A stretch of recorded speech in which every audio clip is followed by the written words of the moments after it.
खून की पसीने की तो मिलेंगे वो खाएंगे, नहीं तो भूखे ही सो जाएंगे। अगर आप रक्षक थे, कहीं के लिए कमाते थे, अपने लिए कमाते थे, वहाँ के लिए भी कमाते थे, रक्षक थे तो भक्षक क्यों बने। दोस्तों, मैं national energetic speaker Ravi, life coach आपके लिए, अगर आप कहीं के लिए रक्षक थे, अपने परिवार का भरण पोषण करते थे, वहाँ पे काम करते थे, वहीं मंदिर समझते थे, मतलब कर्म जो है, कर्म हमारी पूजा है, जहाँ मिलेगा वहाँ रहेंगे और वहीं खाएंगे और वहीं सो जाएंगे। मतलब दाल रोटी आपकी चलती है, सवेरे आप निकलते हो, शाम को घर पहुँचते हो, आते हो, खाते हो, सो जाते हो, वहाँ के लिए आप सारी की सारी चीज़ें निछावर करते हो। मतलब मान सम्मान आपका वहाँ से होता है, वहाँ पे आप काम करते हो। अगर आप रक्षक थे तो आप भक्षक क्यों बन गए?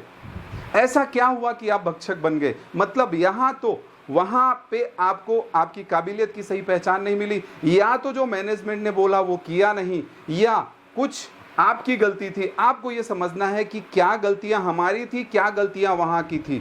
दोनों की इसमें गलती हो सकती है। मैं उनकी बात नहीं कर रहा हूँ कि जो थाली में खाते हैं वहाँ पे छेद करते हैं, उनको तो वास्तव में आउट ही होना चाहिए। हम लोग बोलते हैं बेरोजगारी है, लेकिन ऐसा नहीं है। बेरोजगारी उनके लिए है जो काम नहीं करना चाहते। दोस्तों, आज अगर खून पसीना से कोई काम करना चाहता है तो करीब करीब सबके लिए काम है। गांव में काम नहीं है, लेकिन शहर में अगर वो आता है, छोटा सा कुछ न कुछ कहीं पे काम करने जाता है, उसके लिए भी अगर ऊपर वाले ने बनाया है तो रोटी कहीं ना कहीं उसके लिए भी बनाई है। हमें रोटी की तलाश करने के लिए जाना पड़ेगा, खून पसीना बहाना पड़ेगा, तब हमें वो रोटी मिलती है। क्योंकि रोटी अगर हमें खानी है तो पहले पकानी पड़ती है, पहले हमें आटा लाना पड़ता है, उसमें पानी डालना पड़ता है, गूंदना पड़ता है, गैस सिलेंडर चालू करना पड़ता है, फिर रोटी बेलना, सेकना और फिर खाना पड़ता है। मतलब इतनी मेहनत हमें करनी चाहिए।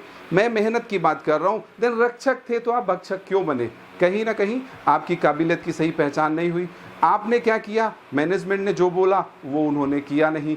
आप वहाँ के लिए अगर अपना जान न्यौछावर कर रहे थे, आपको वहाँ पे कुछ अगर एक्सीडेंट हो गया, आपके लिए समझा नहीं गया। मतलब मानवता, मानव का ही धर्म है एक मानव की कदर करना। कोई छोटा है या कोई बड़ा है वो दूसरी चीज़ है, लेकिन मानव को मानव समझना चाहिए। दोस्तों, धीरू भाई अंबानी साहब अनंत जी का इंटरव्यू ले रहे थे। इंटरव्यू लिया उन्होंने और कहीं ना कहीं आपस में क्या हुआ कि पैसे में बात रुक गई।